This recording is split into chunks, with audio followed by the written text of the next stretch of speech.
Carcassonne, this is your review for 2. Good day, my name is Joe Gerba. Today I'll be going through Carcassonne and how it plays with 2 players.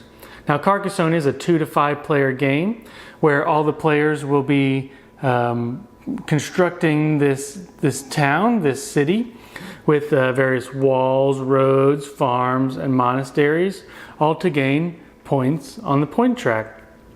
During the game, you'll be taking one tile at a time and placing it, matching the sides to another same side of another tile, and building the town together.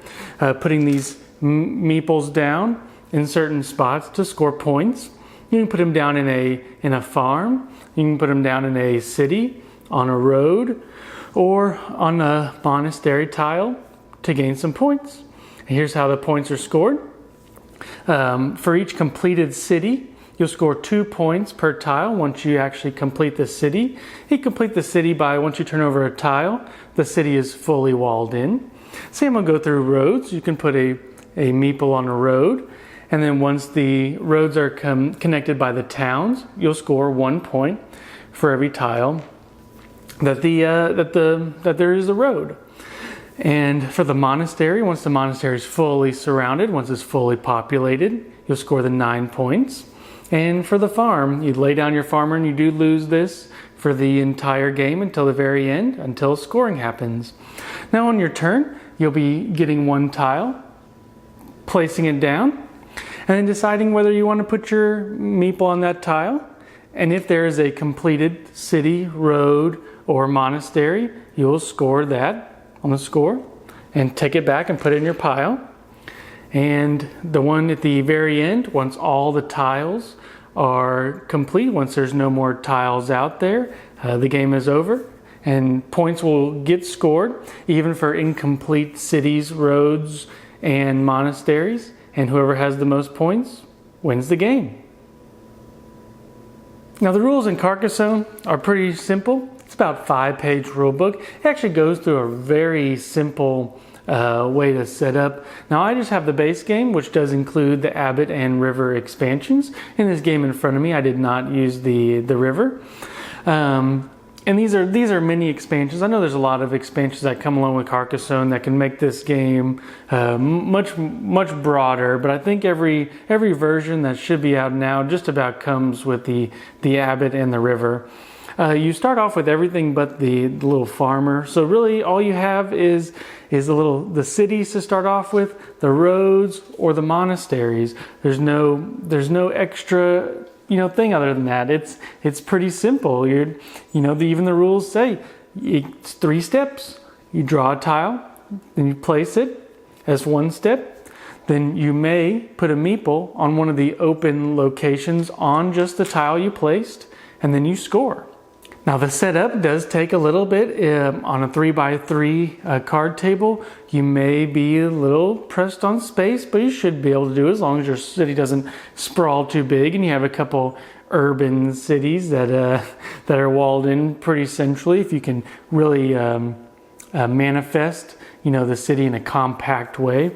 And that's kind of the way to get at the opponent in this game, is to decide how you want to place some of these tiles, because you can only place your meeple on a tile that doesn't already have a meeple in it. But if you combine one with a meeple of my own and a meeple of the opponent's, and they actually combine to form that continuous road or city, you either split it or the one who has the most gets it. And so there isn't too much back and forth, but there's a lot of posturing in this game. If you really want to take your time and on each tile and learn to place it, it can be really beneficial. Or you may just get a tile that you just can't do a whole lot with. When you draw a road that's just a single road that turns, you can try to block your opponent in, try to constrict their space. Because the larger that their city is, the longer that their road is, the more points they'll get.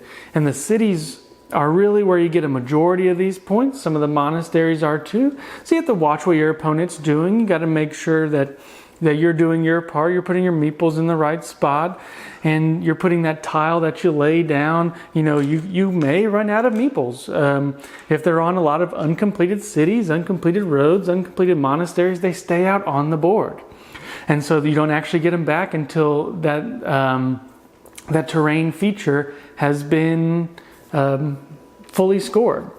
And so you can run out. It's a little bit tough. You are at the whim of a draw in this game.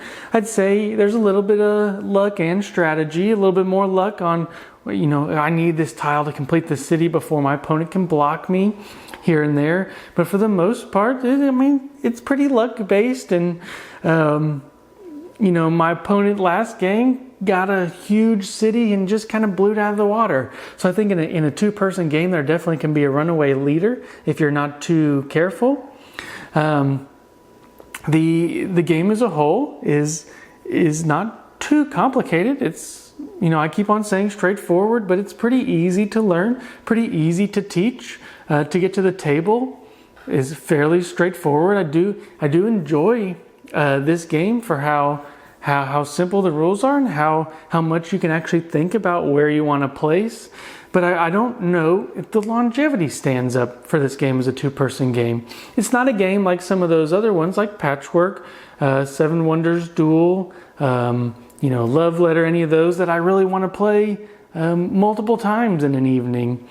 It says 30 to 45 minutes. But it's one of those games that once I play it once, I'm like, okay, that was good.